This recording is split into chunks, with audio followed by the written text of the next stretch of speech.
In this video, I'm going to show you how to retrace an imported PNG file with a transparent background in order to get a smoother trace. So I've brought in the image, and one of the things I recommend is making it a bit smaller, closer to whatever you might be, actually printing this at. So I'm going to make it 8 inches wide. And then over on the layers panel, as you know, when you import a PNG file with a transparent background, if you turn off the print layer and select just the cut layer, then I'm going to hover my mouse over here, you'll see all of the umpteen tiny little paths that get traced in addition to what you probably want. And even this path, even if you were able to just say, okay, get rid of the extra little shapes and just have just the single path, it's still really rough. And that all comes about because of the way these file designers they will use Photoshop, effects such as a brushing effect or whatever to create this outline, to create this really cool outline. But that's not practical for cutting. So how do you fix that? Well, first of all, ungroup, your shape here. I'm going to right click and ungroup. And then this cut layer, if you want to keep it for some reason, you can just go ahead and hide it. Or if you're not going to need it at all, then you can just select it and delete it. Now then select your print layer and go into the trace image window. And it'll take a little bit for it to open up the window, but okay, so here it is. And then you can always make these windows larger, and I recommend that. Just kind of drag them up a little ways and then drag the bottom corner to make them where you can see your image a little bit better. And then this little prompt here, this will go away. You just need to click on Update Preview, and that goes away. So now then, these are the default settings, and I recommend you get in the habit of a few things when you're using this window. One is to slide this to the left to see what will cut, slide it to the right to see what will print. And this can be very useful, especially coming to the left, in order to be able to see exactly what all of the different shapes it wants to cut. And of course, this is not what you want, kind of a disaster. Also, pay attention to the number of nodes. Typically the lower the nodes are, then you're going to get more desirable results. It's going to be a smoother cut. Now, sometimes when you have kind of a grungy sort of background or whatever, it's going to have to be high anyhow. And that's okay because, the Solo is a very fast cutter, so you don't have to worry about it lagging things too much. It's more about just, if you have way too many nodes, well, sometimes it can start pulling up the material with the blade, if it's trying to do a whole bunch of tiny little intricate cuts. All right, so these are the default settings. And so what I recommend when you work with something, like this type of image is to just kind of jump up. You don't want to be going up just one at a time, but jump up quite a bit. So let's jump up. Let's just slide up here a way. So 191, and then let's click on Update Preview and see what the difference is. Well, you can see we've already gone down, from 8,700 or whatever it was nodes down to 72. So that's an improvement. But we still see that there's a lot of pieces in here that haven't been cut. Now this is where you get into a question where you have to ask yourself about what do you want to cut and what do you not want to cut. Now in this particular image, and I'm going to slide up here to the print, I think I would prefer just to have just one single outside cut all the way around. Sometimes, however, depending on the image, you might want some of these little interior cuts. So that's something you have to ask yourself. I'm going to make this video where there aren't any interior cuts, and then in a different video, if somebody needs it, I can show you how you would then take your outside cut, bring it into the main window, break it apart, and then get rid of the ones that you don't want, keeping the ones that you do. But based on the fact that, like I said, I would just want a single outside cut, I'm going to slide this down and I'm going to mark blackout and then click on Update Preview. And that's going to get rid of anything that's an interior cut. Okay, and you can immediately see the number of nodes has dropped down to like around 900, and I've got a much better cut line here. However, if I go back and look at the original image, you'll see the cut line is, following the frame all the way down here, and I'm not getting any of this cool, brush effect that the designer originally put around the outside. And you may want that. Again, it's what's your cut. You decide what cut you want, but I think I would like to see some of that get captured. So to do that, I need to continue increasing the contrast in order to expand the number of pixels that's being picked up. So as I slide this up, let's slide this up to say that, well, I've got 227 and click on Update Preview, and let's see what happens. Okay, now then it's expanded that cut line out to capture that around the outside. Now, I'm going to show you in a minute how to get that to be smoother, but the idea is the more you increase this, the further out it's going to extend. So you may want to go even further. I'm going to bring this up to say, how about let's bring it up to 245 and see what it looks like then. Okay, now then is, may have gone a little bit too far or not. Again, I'm not very artistic. I'm very technical. So when I look at this stuff, I tend to just kind of, let the person, the people who are the real artists decide what it is that they like. Up here at the top, you're getting a little bit up here. Again, that's something that you can get rid of by going down, or we can erase it out. I'm going to show you in a minute just how to control that cut line. But at this point, you're not getting too far out, well, except for these little specks, but you're not getting too far out that you're getting too much white. You're just getting more of that, the color that's around the outside. So to get rid of a lot of those specks that are on the outside, you can change this detail. This detail says, okay, how small of a shape do you want to go to in order to capture it? Well, at 98, which is like a percentage, 98% in size. It's basically grabbing almost every single thing out there that's like a little pixel.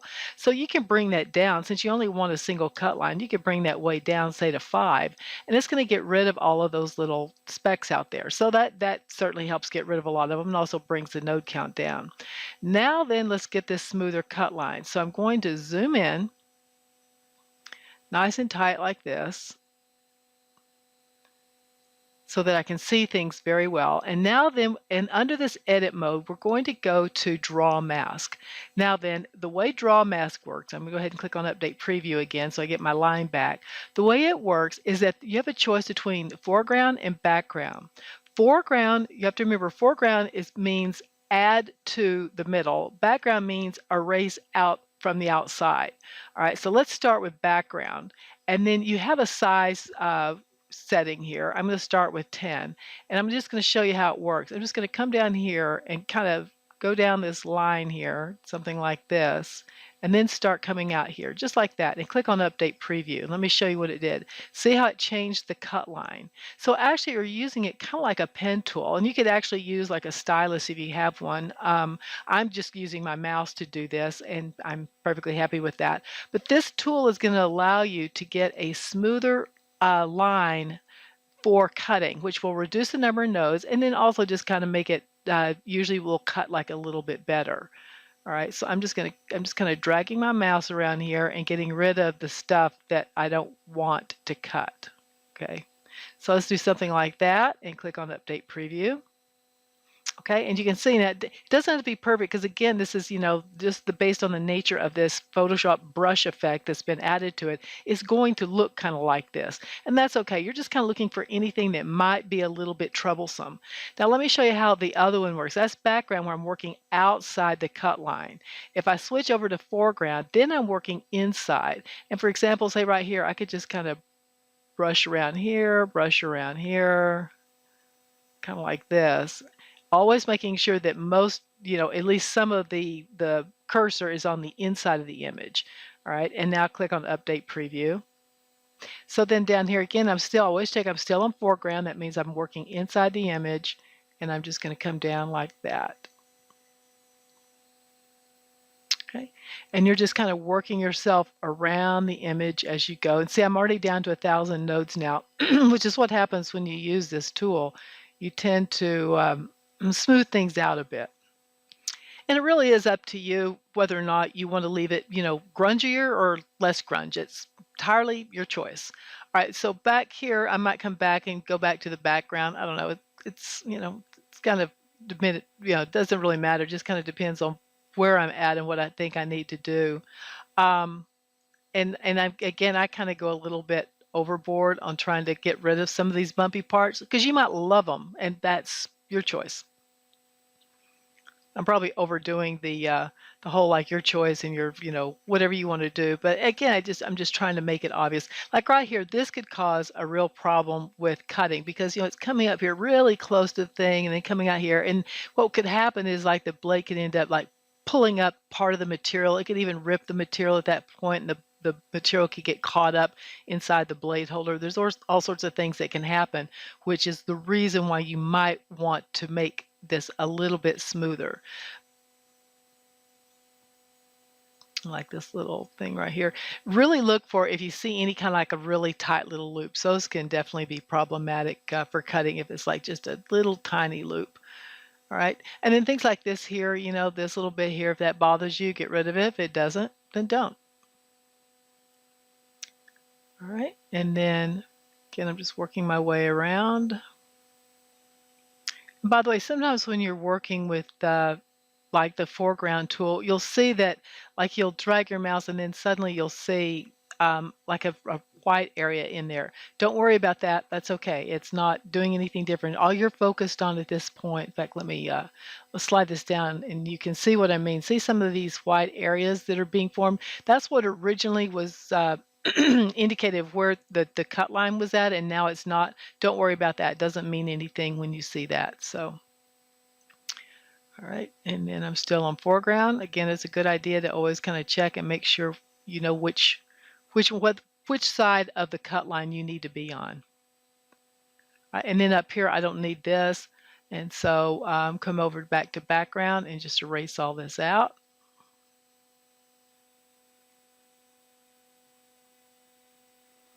And then I might want to clean this up a little bit too. So I'm going to come up here and just kind of clean that up. Right, and then here maybe too.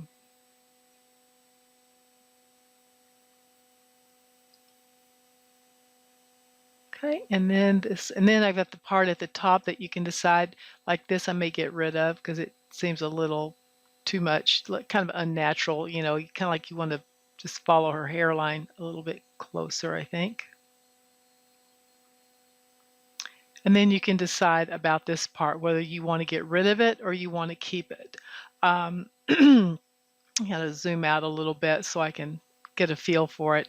It's, you know, it is kind of part of the shape. Now this gets into the other thing about on the inside. Do you want that or not? If you go back and you turn off blackout, all right, then you can see that those lines are going to be there and you may want those lines. Now this is a part here where you could get rid of this by just using the foreground. Just come up here and fill that in. I'm zoomed out so far now that my pen tip is really small. So, and then same thing for like down here with the G, you know, how do you want to handle that? You've got the option to you know, manually using the mask tool, fill that in or not. All right, so I think I'm going to leave it just like this because there are ways, because I might come up and clean up this a little bit, because there are ways, you know, to edit this once you leave the cut window. And I might go ahead and show that in this video just so the video is a little bit more complete. So now then I'm just going to come up here and zoom in and then decide, do I want to get rid of that or not? And so this is where I will sometimes get confused. I'll be kind of like, wait a minute, am I supposed to use foreground or background? Well, let me see. Let me fill this in like that and click on Update Preview. And see, that made a larger cut line. That's not what I want. So when I do that, what I need to do instead is to reverse it, go to background, and then fill it in with background. I was thinking I could use undo, but I can't. Okay, and then that gets rid of that. So, and then over here, I got rid of that part. And then again, you can decide if you want to smooth that out or leave it exactly the way it is. All right, so anyway, oh, and then down here, this looks like, whoops, sorry, this one needs to be foreground, I believe.